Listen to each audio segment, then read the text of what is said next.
யார்கிட்டனா கண்ணை கட்டிட்டு இதை டேஸ்ட் பண்ணுங்கன்னு கொடுத்தா அவங்க கண்டிப்பாக இதை வந்து சிக்கன் அப்படின்னு தான் சொல்லுவாங்க.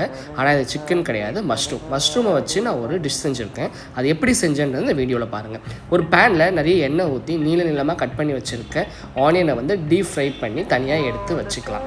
அதுக்கப்புறம் ஒரு பவுலில் நல்லா க்ளீன் பண்ணி வச்சுருக்க மஷ்ரூமை சின்னதாக கட் பண்ணி ஆட் பண்ணிக்கலாம். அது கூட என்னென்ன மசாலா பார்த்தீங்கன்னா மஞ்சத்தூள், கரம் மசாலா, மல்லி powder, pepper powder, red chilli powder, salt, jeera powder, இஞ்சி பூண்டு பேஸ்ட்டு, அப்புறம் கஸ்தூரி மேத்தி இருந்தால் கஸ்தூரி மேத்தி, அதுக்கப்புறம் மேலே வந்து நம்ம ஃப்ரை பண்ணி வச்சுருக்கோம் ஆனியன். இதை நல்லா வந்து மிக்ஸ் பண்ணிக்கலாம். கூட தயிர் இருந்தாலும் தயிர் ஆட் பண்ணால் இன்னும் ஃப்ளேவர் நல்லாயிருக்கும். என்கிட்ட தயிர் இல்லை இன்றைக்கி, ஸோ நான் வீட்டில் இருந்ததை வச்சு தான் பண்ணேன். இதை நல்லா மிக்ஸ் பண்ணி ஒரு 15 நிமிஷம் ஊற வச்சுட்டு அதுக்கப்புறம் ஒரு பேனில் எண்ணெய் ஊற்றி கொஞ்சம் சீரகம், ஒரு 3 பச்சை மிளகாய் எடுத்து அந்த மிக்ஸ் பண்ணி வச்சுருக்க அந்த மஷ்ரூமை எடுத்து ஃபுல்லாக போட்டுடலாம். தண்ணி ஊற்ற வேண்டாம் இதில், ஏன்னா மஷ்ரூம்லேருந்து தண்ணி வரும்.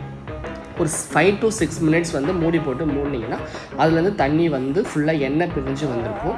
நல்லா கிளறிட்டு மேலே கொஞ்சம் கொத்தமல்லி வந்து போட்டுக்கலாம். எடுத்து தனியாக வச்சுட்டு சுட சுட சாப்பாடில் வச்சு சாப்பிட்லாம். இட்லி, தோசை, சப்பாத்தி, பூரி எதுக்கு வேணாலும் சாப்பிட்லாம். அவ்வளோ டேஸ்ட்டாக இருக்கும். இது சிம்பிள் டிஷ் தான்.